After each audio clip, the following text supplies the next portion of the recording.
दोर्णसुते श्रियं दशरथे शत्रुक्षयं राघवे ऐश्वर्यं नौशे गतिष्ठ पवने मानंत दुर्योधने शौर्यं सन्तनवे बलं हलधरे सत्यंच कुंती सुते विज्ञाने विदुरे भवतु भवतां कृतिश्च नारायणे। हिसाबले हेर्ने हो भने दुईटै उत्तिकै महत्त्वपूर्ण तिथिमिति हुन्। हो, दुवै एकदम महत्त्वपूर्ण हुन्। अझै महत्त्व भन्यो भने त चैत्रको धेरै महत्त्व छ। चैत्र शुक्ल प्रतिपदाको अझ ठुलो महत्त्व पहिलेको भन्दा त्यो बढी महत्त्वपूर्ण छ। किन भन्दा त्यही दिन नै यो संसारको सृष्टि भयो। संसारको सृष्टि भएको दिन चाहिँ हो चैत्र शुक्ल प्रतिपदालाई मानिन्छ। र त्यसको 6 महिनामा हामी चाहिँ हेर्छौँ, हामी उत्तरायण र दक्षिणायन भन्छौँ। र दिन सामान्यतया रात र दिन बराबर हुन्छ यो समयमा सामान्यतया। शैलपुत्री छ, द्वितीयम ब्रह्मचारिणी भन्दै हामीले क्रमशः रूपमा चण्डीमा त्यो श्लोक पनि छ।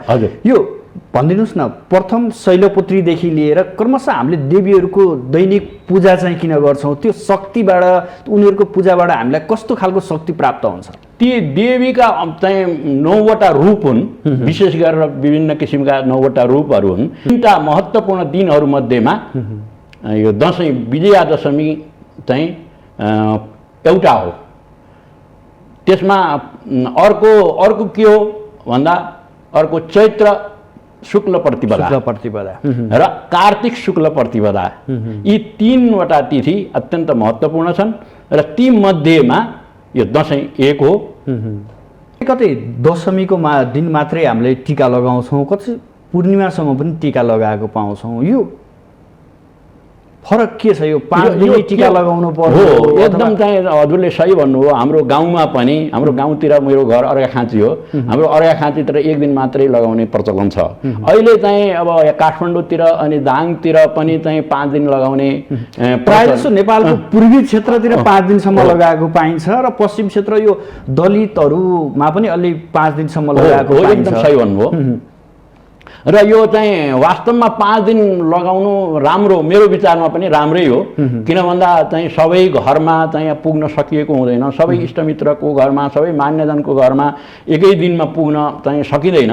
र 5 दिन दसैँदेखि लिएर कोजाग्रत पूर्णिमासम्म चाहिँ यो मनाउने गर्नु, यो प्रचलन ल्याउनु चाहिँ राम्रै हो। खास गरेर पहिले प्राय प्राचीन कालमा 1 दिन मात्रै थियो, दसैँको दिन मात्रै लगाउनु। धर्मशास्त्रमै उल्लेख भनेको त होइन नि 1 दिन मात्र लगाउनु पर्छ अथवा 5 दिनसम्म लगाए हुन्छ। 5 दिन लगाउनै हुँदैन, 1 दिन मात्रै लगाउनु पर्छ भन्ने त कतै चाहिँ छैन, मैले भेटेको छैन, उल्लेख छैन, त्यो कतै उल्लेख भएको छैन।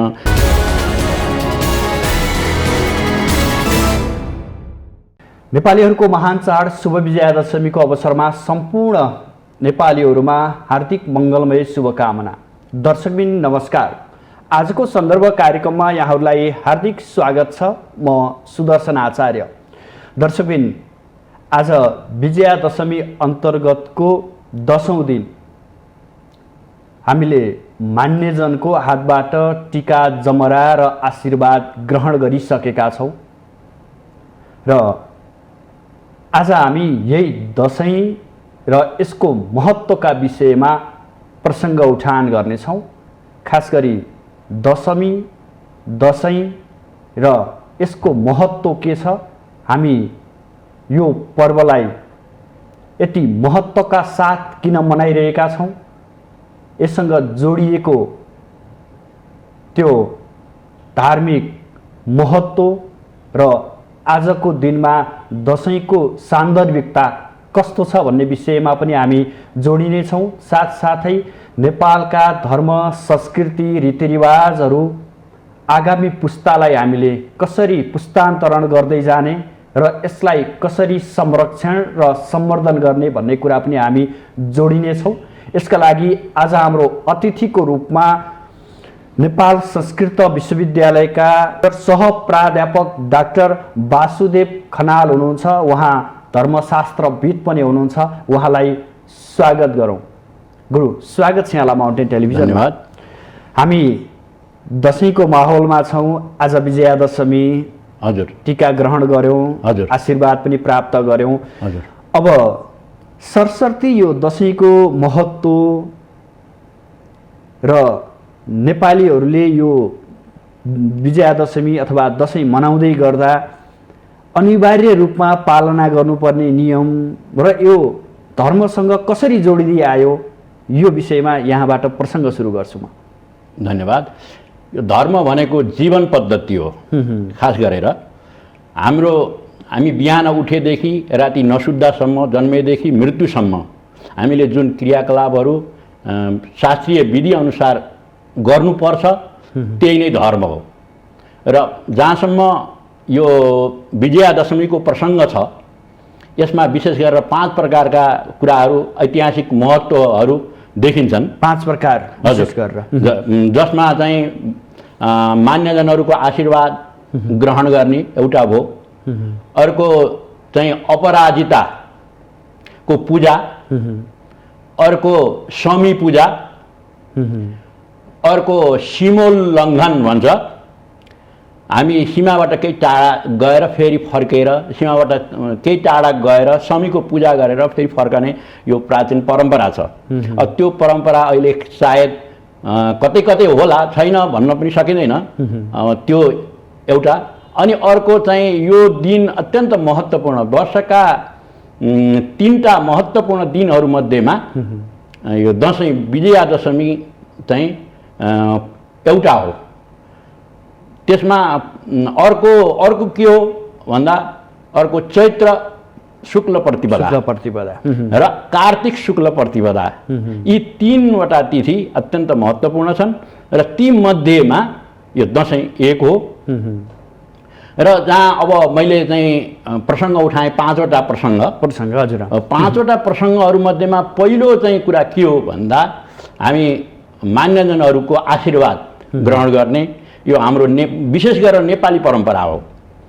हामीले अब कहीँ विदेश जाँदा होस् अथवा चाहिँ कहीँ बाहिर बस्छौँ, हामी वर्षभरि बाहिर बस्छौँ, तर चाहिँ दसैँ भनेर हामी जहाँ भए पनि विदेशमा भएको हौँ अथवा चाहिँ देशकै कुनै ठाउँमा भएका हौँ, हामी घरमा पुग्छौँ, आफ्ना मान्यजनहरूको आशीर्वाद ग्रहण गर्छौँ, गाउँमा रहेका हाम्रा वृद्धजनहरूको आशीर्वाद लिन्छौँ र यो एउटा कुरा हो। र अर्को यहाँ चाहिँ के छ भने यी परम्पराहरू चाहिँ खास गरेर कतिपय परम्पराहरू लोप भए र शास्त्रमा मात्र सीमित भएका छन्, तर यो कुरा अत्यन्त दुःखद कुरा हो। हामीले यी परम्परा, हाम्रा चाडहरूलाई संरक्षण र सम्वर्धन गर्नु, हजुरले भनिसक्नुभयो, सम्वर्धन गर्नुपर्छ। र यसको चाहिँ अपराजिताको पूजा हामी चाहिँ गर्छौँ, जबकि हामी नवरात्रमा 9 दिनमा ती 9 वडी देवीहरूको पूजा, शक्तिको उपासना गऱ्यौँ र अन्तमा चाहिँ हामीले अपराशक्तिको पूजा गर्छौँ र त्यसमा जया र विजया को पनि पूजा गर्छौँ र चाहिँ मान्यजनहरूको आशीर्वाद ग्रहण गर्छौँ। यो एउटा कुरा भयो। र अर्को कुरा चाहिँ शमी पूजनको एउटा प्रसङ्ग छ जो रामायणमा पनि उल्लेख छ, महाभारतमा पनि उल्लेख छ। यो शमी पूजनको प्रसङ्ग कि भगवान रामचन्द्रले शमीको पूजा गरेर, शमी भनेको वृक्ष हो, त्यो वृक्षको पूजा गरेर चाहिँ रावणसँग युद्ध गर्नका लागि जानुभएको थियो र उहाँले विजय हासिल गर्नुभयो भन्ने चाहिँ कुरा विभिन्न धर्मशास्त्रीय ग्रन्थहरूमा वर्णन गरिएको छ। र अर्को चाहिँ प्रसङ्ग महाभारतमा छ, जो अर्जुनले 12 वर्षसम्म वनवास बस्दा र 1 वर्ष गुप्तवास बस्ने जो विधान थियो, त्यो 1 वर्ष गुप्तवासमा बस्दा आफ्ना शस्त्र अस्त्रहरू शमीको टोड्कोमा चाहिँ राख्नु भएको थियो भन्ने चाहिँ प्रसङ्ग छ। त्यसैले गर्दाखेरि हामीले शमीको पूजा गर्नुपर्छ भन्ने धार्मिक मान्यता रहेको छ। गुरु, जस्तो कि हामीले देवी शक्तिहरूको पूजा गर्छौँ, प्रथम शैलपुत्री छ, द्वितीयम ब्रह्मचारिणी भन्दै हामीले क्रमशः रूपमा चण्डीमा त्यो श्लोक पनि छ। यो भनिदिनुहोस् न, प्रथम शैलपुत्रीदेखि लिएर क्रमशः हामीले देवीहरूको दैनिक पूजा चाहिँ किन गर्छौँ? त्यो शक्तिबाट, उनीहरूको पूजाबाट हामीलाई कस्तो खालको शक्ति प्राप्त हुन्छ? ती देवीका चाहिँ 9वटा रूप हुन्, विशेष गरेर विभिन्न किसिमका 9वटा रूपहरू हुन्। ती रूपहरूमध्येमा विभिन्न रूपको पहिलो दिन पुत्री छ, द्वितीयम ब्रह्मचारिणी, तृतीयम चन्द्रघण्टेति भन्ने हिसाबले हामीले चाहिँ प्रत्येक दिन चाहिँ विभिन्न नामबाट उनीहरूको पूजा गर्छौँ र तिनको चाहिँ ती देवीहरूको छुट्टा छुट्टै महत्त्व छ र ती देवी हुन् त ती देवी भने कि एउटै हुन्, शक्ति एउटै हुन्, स्वरूप फरक फरक हुन्। यहाँ एउटा चाहिँ प्रसङ्ग के आउँछ भन्नुहुन्छ भने हाम्रो कि नव वर्षको आरम्भ को 6 महिना हो यो, खास गरेर दसैँ यो चाहिँ आश्विन शुक्ल प्रतिपदा। हाम्रो नववर्षको आरम्भ कहिले हुन्छ हाम्रो चाहिँ धार्मिक मान्यता अनुसार, ज्योतिषीय गणना अनुसार भन्दा चैत्र शुक्ल प्रतिपदा। चैत्र शुक्ल प्रतिपदामा हाम्रो नव वर्ष सुरु हुन्छ, त्यसको मध्य वर्ष भनेको यो चाहिँ आश्विन शुक्ल प्रतिपदा हो। र यसमा चाहिँ हामीले धर्मशास्त्रीय गणितीय हिसाबमा हेर्ने हो भने जम्मा 40वटा नवरात्र हुन्छन् वर्षभरिमा।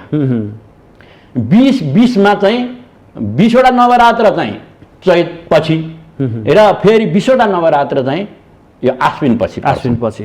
र यो के हो भन्दा सृष्टि चैत्र शुक्ल प्रतिपदामा यो संसारको सृष्टि भएको हो भन्ने मान्यता छ एउटा। र अर्को कुरा के छ भन्नुहुन्छ भने हामी शरद र वसन्त ऋतुलाई विशेष महत्त्व दिन्छौँ।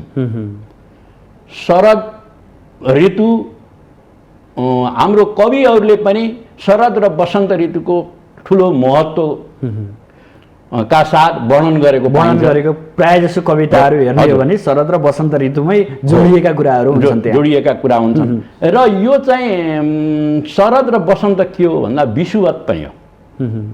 हामी उत्तरायण र दक्षिणायन भन्छौँ नि, जो श्रावणमा दक्षिणायन हुन्छ र माघमा उत्तरायण हुन्छ, त्यस्तै यो विषुवत रेखा हो।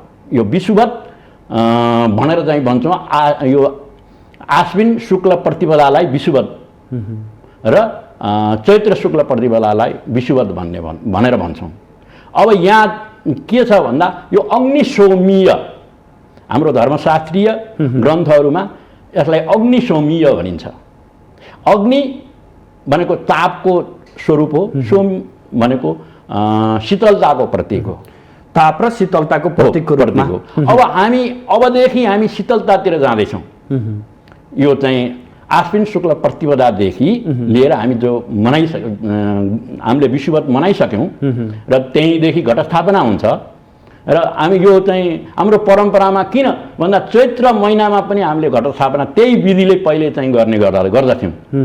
र पछिल्ला दिनहरूमा के हो भन्दा वसन्तको चाहिँ नवरात्रलाई भन्दा शरदको नवरात्रलाई विशेष महत्त्व दिन थालियो। र राज्यले पनि त्यसलाई चाहिँ विशेष महत्त्व दियो। राज्यले पनि चाहिँ अब हामी भन्छौँ नि विद्यालयहरूमा धार्मिक हिसाबले हेर्ने हो भने दुईटै उत्तिकै महत्त्वपूर्ण तिथिमिति हुन्। हो, दुवै एकदम महत्त्वपूर्ण हुन्। अझै महत्त्व भन्ने हो भने त चैत्रको धेरै महत्त्व छ।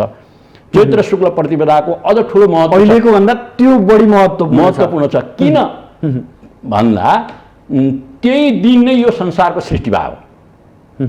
संसारको सृष्टि भएको दिन चाहिँ हो चैत्र शुक्ल प्रतिपदालाई मानिन्छ। र त्यसको 6 महिनामा हामी चाहिँ हेर्छौँ, हामी उत्तरायण र दक्षिणायन भन्छौँ। र दिन सामान्यतया रात र दिन बराबर हुन्छ यो समयमा सामान्यतया। अब ठिक कुनै दिन चाहिँ तोकेर भन्दा त फरक होला, तर अब चाहिँ विभिन्न चाहिँ कालगणनाले गर्दाखेरि कहिले चाहिँ तल पर्छ, कहिले माथि पर्छ। तर चाहिँ खास गरेर भन्दा यो विषुवत हो। विषुवत भनेको चाहिँ यो वर्षहरूको के अरे दिन र रात समान हुने समय हो। गुरु, अब म यहाँ जोड्न चाहे, आज 10औं दिन विशेष गरेर यो दिनलाई किन महत्त्वपूर्ण बढी मानियो? यसलाई महत्त्वपूर्ण मान्नुको कारण पहिलो कुरा त मैले चाहिँ भनिसकेँ कि हामीले 9 दिनसम्म हामीले देवी दुर्गाको उपासना गऱ्यौँ। 10औं दिनमा अपराजिताको पूजा गरेर अपराजिताका साथ जया र विजयाको पूजा गरेर हामीले टीका ग्रहण गऱ्यौँ। र त्यो टीका ग्रहण चाहिँ गर्दाखेरि र कसरी भन्दाखेरि हामी टाढाबाट आएका छौँ र मान्यजनहरूको आशीर्वाद जमरा इत्यादि चाहिँ ग्रहण गरेर उनीहरूका साथ पुनर्मिलन।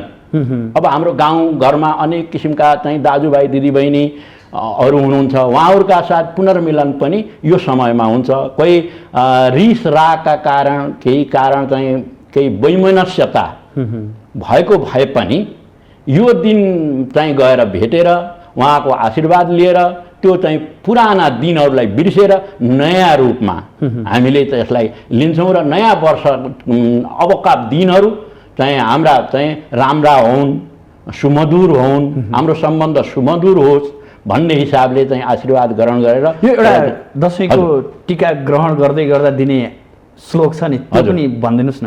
आयु दोर्णसुते श्रियं दशरथे शत्रुक्षयं राघवे ऐश्वर्यं नौशे गतिश्च पवने मानन्त दुर्योधने शौर्यं सन्तनवे बलं हलधरे सत्यञ्च कुन्तीसुते विज्ञाने विदुरे भवतु भवतां कृतिश्च नारायणे भनेर यसरी आशीर्वाद दिने प्रचलन रहेको छ। महिला र पुरुषलाई फरक फरक तरिकाको श्लोक भन्ने पनि गरिन्छ नि। हो, एकदम चाहिँ सही भन्नुभयो। महिला र पुरुषलाई दिनेमा अब के छ भने यो चाहिँ साहसको कुरा हो। यो आयु दोर्णसुते यो भन्ने कुरा साहसको कुरा, बलको कुरा हो, पौरुषको कुरा, बलको कुरा हो भने अब महिलाहरूलाई दिँदाखेरि जयन्ती मङ्गला काली भद्रकाली कपालिनी दुर्गा क्षमा शिवा धात्री स्वाहा स्वधा नमस्तुते भनेर यी देवीका नामहरू लिएर चाहिँ आशीर्वाद दिने प्रचलन छ। देवीको जस्तो शक्ति होस्, देवीको शक्ति स्वरूप होस्, देवीकै जस्तै क्षमता होस्। अब महिलाहरू भनेका देवीका स्वरूप हुन्। जस्तो कि भनिन्छ कि देवीका स्वरूप हुन् र देवीलाई देवीको रूपमा मान्नुपर्छ चाहिँ महिलाहरूलाई भन्ने कुराहरू चाहिँ शास्त्रमा बताइएको छ। योसँगै जोडिएको हामीले यो अक्षताको रातो टीका किन लगाउने भन्ने प्रसङ्ग पनि आउँछ। हजुर, अब यसमा चाहिँ कुरो के छ भन्नुहुन्छ भने हामी यो चाहिँ प्राचीन परम्परामा चाहिँ जानुपर्ने हुन्छ र प्राचीन परम्परा के थियो भन्दा कि बलि दिएर बलि प्रथा यो चाहिँ शास्त्रीय हो। यहाँ कसैले चाहिँ के भन्छन् भन्दा खाँदा आवश्यकताको रूपमा लिएको भनेर भन्छन्, तर यो शास्त्रीय विधान हो। र चाहिँ होइन, कसैले चाहिँ मासु खानुहुन्न भने यो चाहिँ गर्नु हुँदैन, बलि गर्नु हुँदैन। एकदम उहाँहरूको पक्षमा म पनि छु। जसले आफूले सेवन गर्दैन उसले काटमार पनि गर्न हुँदैन भन्ने कुरा हो।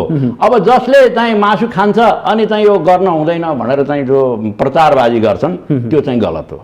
कि आफूले जे खाइन्छ देवी देवताहरूलाई पितृहरूलाई पनि त्यही समर्पण गर्नुपर्छ भन्ने शास्त्रीय मान्यता छ र धर्मशास्त्रीय विधान पनि छ। त्यसो भएको हुनाले त्यो रातो चाहिँ भनेको एउटा पहिलो कुरा त रातो भनेको वीरताको प्रतीक हो। वीरताको प्रतीक हो त्यो रातो टीका। होइन, कतिपय जनजातिहरूमा रातो टीका नलगाउने सेतो टीका लगाउने प्रचलन पनि छ। हामी सानोमा हुँदाखेरि अब सायद रङको उपलब्धताको अभावले होला सेतै लागेको पनि मैले सम्झन्छु। र पछिल्लो समयमा चाहिँ हामीलाई धेरै सामग्रीहरू उपलब्ध भए र चाहिँ रातो लगाउने प्रचलन अलि बढी चाहिँ दसैँमा विशेष गरेर रातो लगाउने पहेँला जमराहरू लगाउने प्रचलन चाहिँ भएको देखिन्छ। यो जमराको महत्त्वको कुरा पनि गरौँ न हामी। अब जमराको महत्त्व के छ भन्नुहुन्छ भने मैले पहिले नै भने कि यी चाहिँ हाम्रो वसन्त र शरद भनेका के हुन् भन्दा खेती स्याहार्ने पर्वको रूपमा पनि रहेका छन्। जस्तो प्राचीन कालमा त्यो देखिन्छ, ऐतिहासिक अध्ययन गर्दाखेरि त्यो कुराहरू देखिन्छ।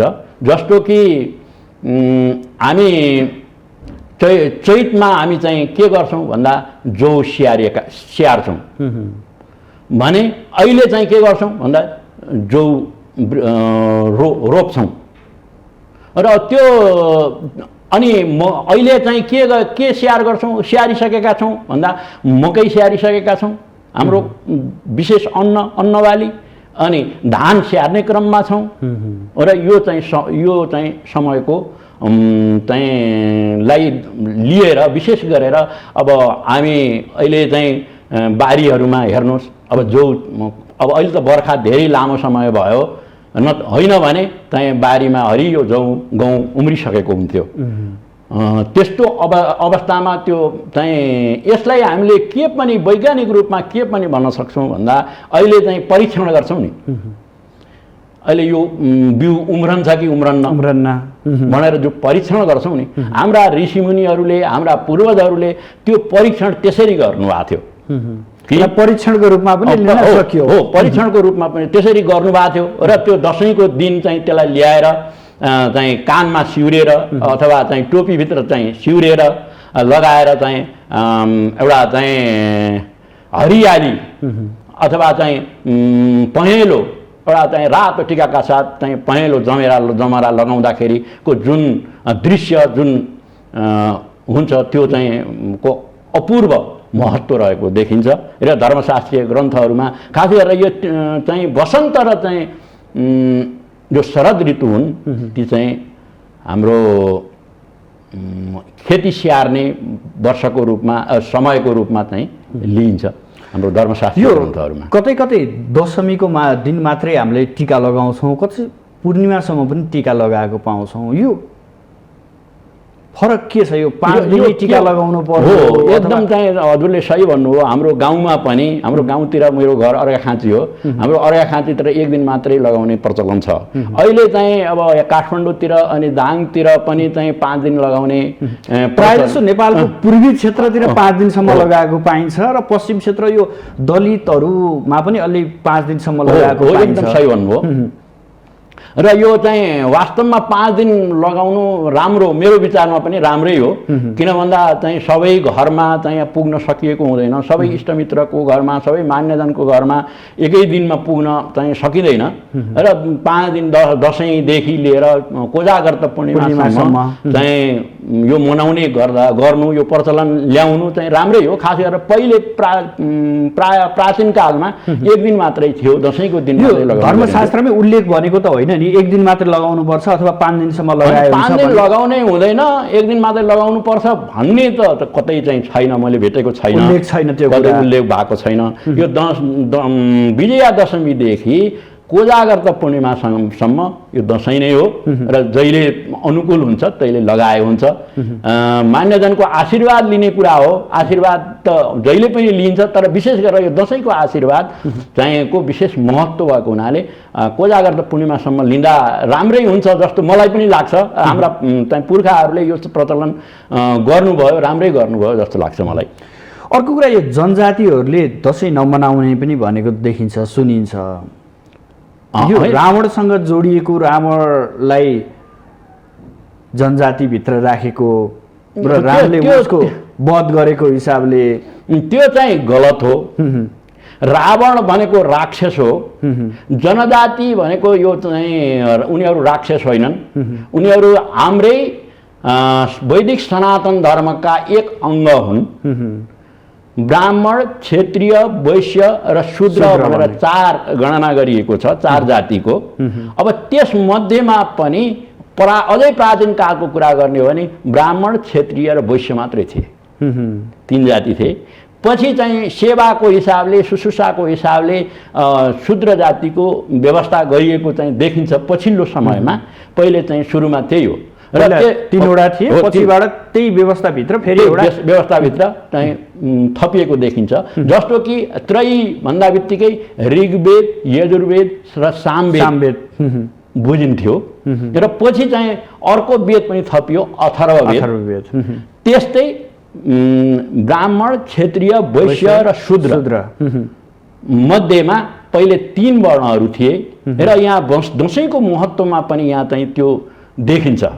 किन देखिन्छ भन्दा ब्राह्मण वर्गले चाहिँ विशेष गरेर आशीर्वाद दिने लिने इत्यादि यो चाहिँ हाम्रो परम्परा हो। क्षेत्रीयहरूले शस्त्र अस्त्रको प्रयोग गर्ने, पूजा गर्ने, शस्त्र देखाउने, मेरो बल यति छ भनेर चाहिँ प्रदर्शन गर्ने, शक्ति प्रदर्शन गर्ने। प्राचीन कालमा अझै अहिले पनि सीमोल्लङ्घन गर्नुपर्छ भन्ने मान्यता थियो, अहिले पनि हाम्रो शास्त्रमा भेटिन्छ।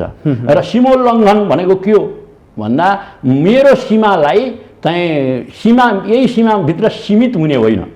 मैं अब पहिले त गर्नुपर्छ, विस्तार गर्नुपर्छ, हो राज्य विस्तार गर्नुपर्छ। त्यही राज्य विस्तारको चाहिँ एउटा रूप हो सीमोल्लङ्घन भनेको।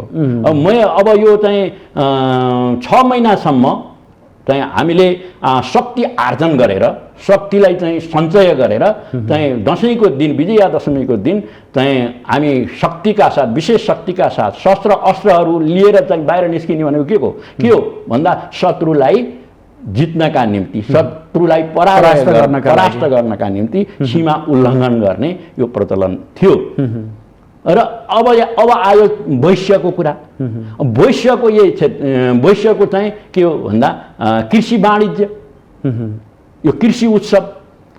अब जस्तो कृषि खेतीबाली स्याहारेको समय र खेतीबालीको नयाँ लगाउने अवस्था समय हो, त्यसैको चाहिँ उत्सव हो। यो हाम्रा प्राचीन ऋषि महर्षिहरूले यसलाई चाहिँ उत्सवको रूपमा, त्यसो जनजातिले भने जस्तो त्यो कोणबाट यो चाहिँ गलत हो। यहाँ चाहिँ के छ भने विधर्मीहरूले हामी बीच फाटो ल्याउनका निम्ति चाहिँ यो तिमीहरूलाई चाहिँ हेपेको छ, तिमीहरूलाई यस्तो गरेको छ भनेर चाहिँ हेपेर भनेर उनीहरूलाई उक्साएर चाहिँ हामी बीच फाटो ल्याउने चाहिँ यो षड्यन्त्र मात्रै हो, अरू केही होइन।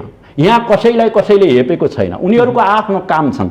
हाम्रो धर्मशास्त्रीय ग्रन्थमा ब्राह्मणको अध्ययन अध्यापन, यजन याजन, दान प्रतिग्रह, क्षेत्रीयको चाहिँ सुरक्षा, राष्ट्रको रक्षाको अथवा राजनीति भन्नुहोस् अहिलेको भाषामा भन्दा, वैश्यको के भन्दाखेरि कृषि वाणिज्य, व्यापार इत्यादि, अनि शूद्रको के भन्दा सेवा शुश्रूषा। अहिले सबै नोकरीमा छन्, हामी पनि नोकरीमा छौँ, हामी पनि शूद्र पेसा गरिरहेका छौँ।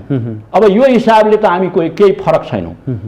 अब चाहिँ जहाँसम्म चाहिँ जो धर्मको कुरा छ त्यो धर्ममा कहिले पनि कहीँ पनि हेपेको चाहिँ छैन।